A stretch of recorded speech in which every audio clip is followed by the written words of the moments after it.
यहाँ सवाल प्रोग्राम के स्टूडियो में सूरत हाल बदल चुकी है। डॉक्टर शरफकंद न्याज़ी साहब ने कहा है कि अब वो मेरी जगह बैठ के सवाल करेंगे और मुझे उन्होंने अपनी सीट पे बिठा दिया है। अब देखना यह है कि डॉक्टर शरफकंद न्याज़ी साहब के जहन में क्या सवाल आते हैं। डॉक्टर साहब, आप क्या सवाल करना चाह रहे थे? बिस्मिल्लाहिर्रहमानिर्रहीम। जान साहब, मैं आपका मशकूर हूँ। लानतुल्लाह अलल काज़िबीन, कि जो मुसलमान या कोई शख्स झूठ बोलता है अल्लाह ताला उस पर लानत भेजता है। बेशक आज हम कौम के सामने हैं और हमने कौम को आगाह करना है कि चाहे वो पार्लियामेंट हो, चाहे हमारी अदलिया हो जिसमें सुप्रीम कोर्ट और हाई कोर्ट्स आती हैं।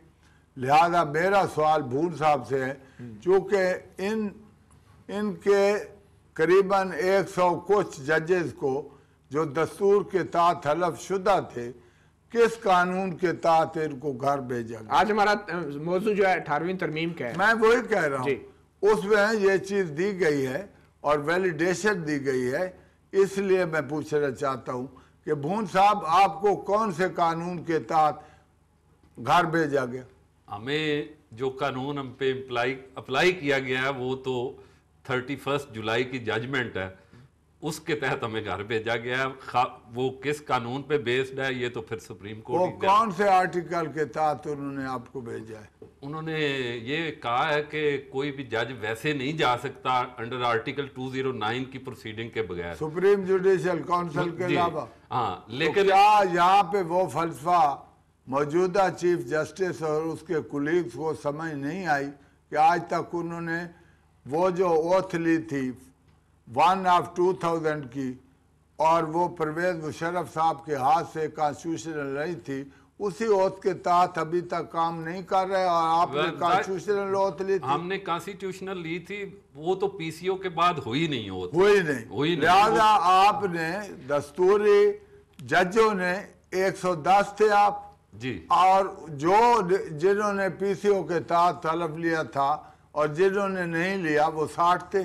न्याय साहब, आप देखें ना, अब बात ये बड़ा अच्छा आपने सवाल किया। अब मैं जान साहब से पूछना चाहता हूँ, मैं अब जान साहब से पूछना चाहता हूँ कि जो इंतखाबात ये 2018 फरवरी 2008 को हुए, क्या वो पीसीओ 1 of 3 नवंबर 2007 के तहत हुए और उसका आर्टिकल 270 भी था? जी न्याय साहब, आपने बात बिल्कुल सही है, इंतखाबात हुए, मगर आप पार्लियामेंट, एक मुंतखब पार्लियामेंट में एक 18वीं तरमीम पास कर दी है, किसी जर्नल का कानून नहीं है।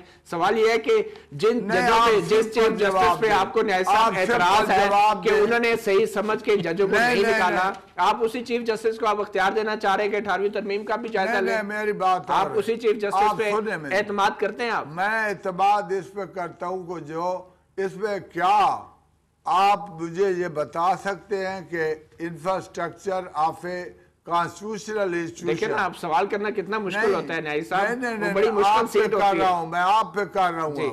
इंफ्रास्ट्रक्चर जिसे हम बुनियाद कहते हैं, बेस कहते हैं किसी अदारे की जो दस्तूरी हो, क्या उसको आप अपसेट कर सकती है पार्लियामेंट?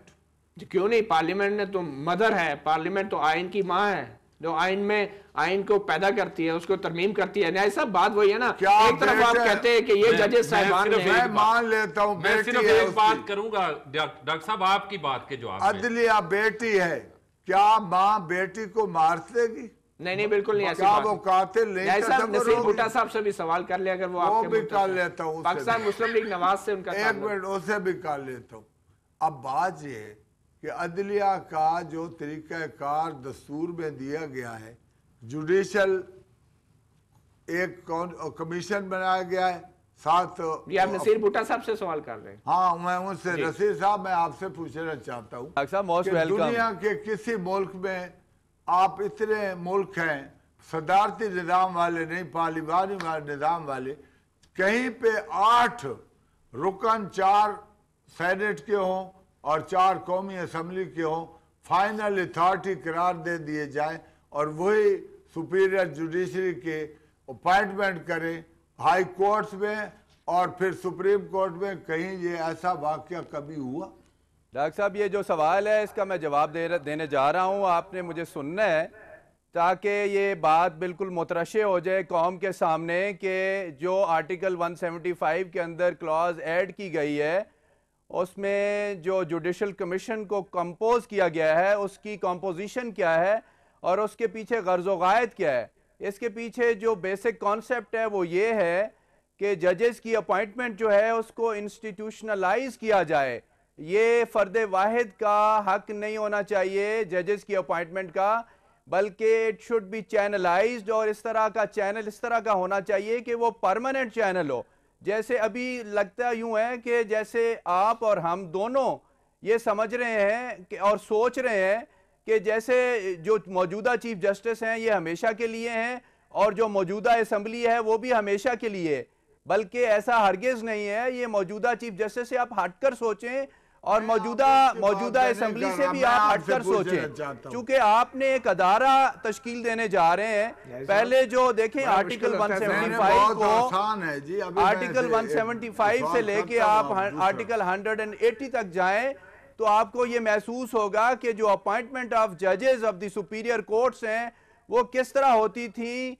और उसके बाद फिर जो जजेस केस आया वहाबुल खैरी केस में, उसके बाद क्या हुआ, फिर आपके जमाने में आर्टिकल 260 आया जिसमें जो क्लॉज थी उसको डिफाइन किया गया कि व्हाट इज कंसल्टेशन, और कंसल्टेशन के बाद जब ये बात साहब शरफ कर नियाजी साहब से कंसल्टेशन जो प्रेसिडेंट परवेज मुशर्रफ ने LFO के जरिए उसको मैंडेटरी कर दिया था अदलिया के लिए, और उसी तरीका से जिस तरीका इंडिया सबसे बड़ी जमहूरियत है वहाँ पे तरीकाकार वही है जो पाकिस्तान में LFO के जरिए आया। माशाल्लाह क्या भारत को ये समझते हैं कि वो गलती पे है और हम दुरुस्ती कर रहे हैं?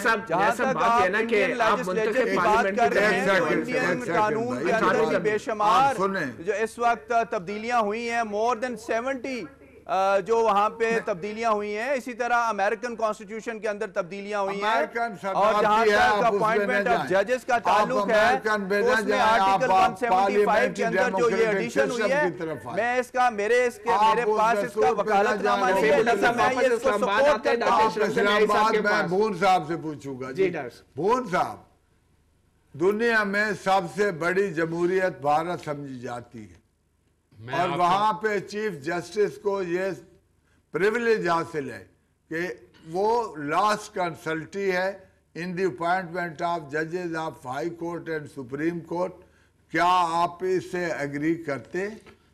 उसमें 3 जजेस जैसे 2 साथी और 2 साथी ये किया, लेकिन आपको मैं एक डॉक्टर साहब ये बात आपसे भी पूछना चाहूंगा, इंडिया के अलावा पूरी दुनिया में मुझे किसी भी डेमोक्रेसी में ये बता दें कि यहां पे जजेस जो हैं वो जजेस की अपॉइंटमेंट इंडिया के अलावा पूरी दुनिया में, मैं ये आपसे सवाल करता हूं। मैं आपको बताता हूं, बरतानिया है, बाकी जो डेमोक्रेसीज हैं, मासवाए एक इंडिया के जो भी बोलता है वो इंडिया की बात करता है। इंडिया एक मिनट में दूसरी बात ये है, ये जो सारी बातें हैं ना कि चैलेंज कर दिया गया जजेस को होना चाहिए, आपने तो आपसे ज्यादा कौन बेहतर जानता है कि यहां पे जितने लोग ये चैलेंज करने वाले हैं ये वही लोग हैं जो 1995 में पाकिस्तान बार काउंसिल में इन्होंने रेजोल्यूशन पास किया था कि आप यहां कमीशन बनना चाहिए।